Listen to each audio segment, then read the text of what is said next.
executives of firms awarded government contracts would have their pay capped to £350,000 a year under Labour, Jeremy Corbyn has announced.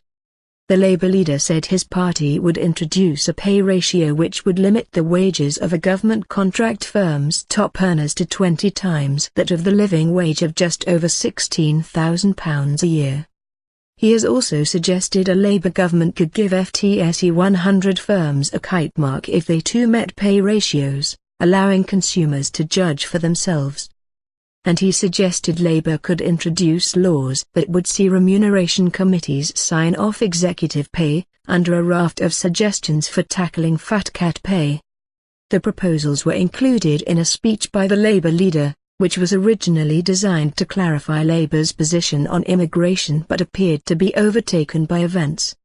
On Tuesday morning in a series of interviews, Mr. Corbyn announced, on questioning, that he would like to introduce a maximum national wage. Speaking to Sky News, the Labour leader laid into the obscene salaries earned by Premiership footballers and the grotesque gap between the earnings of the poorest in society and the telephone number-style earnings of executives.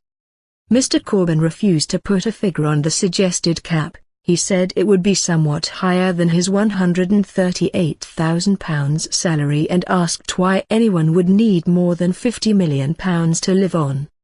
He said that Labour was having discussions on the issue but that it was not yet policy. However, by the time he delivered his speech, he had a number of options and a concrete proposal for firms awarded government contracts.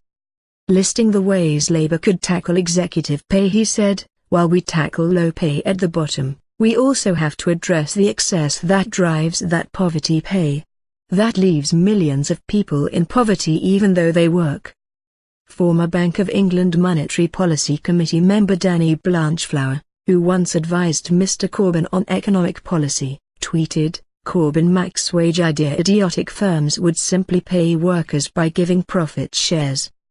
Executive Director of the Adam Smith Institute think tank Sam Bowman said, "A maximum salary cap would be completely bananas, hurting British firms and ultimately ordinary British workers." Mark Littlewood, Director General of the Institute of Economic Affairs, said, "The Labour leader's suggestion to introduce a maximum wage cap to tackle inequality is dangerous and, for all intents and purposes, a 100% income tax." Sky News chief political correspondent John Craig said, the Labour leader's aides briefed earlier that his New Year relaunch would be a let Corbyn be Corbyn approach in which he would say what he thinks. Well, he has certainly done that. The trouble is that by being Corbyn and saying what he thinks in his early morning interviews, his relaunch appeared to unravel even before he'd made big relaunch speech, and the message he wanted to convey, that he wasn't wedded to free movement, got rather lost.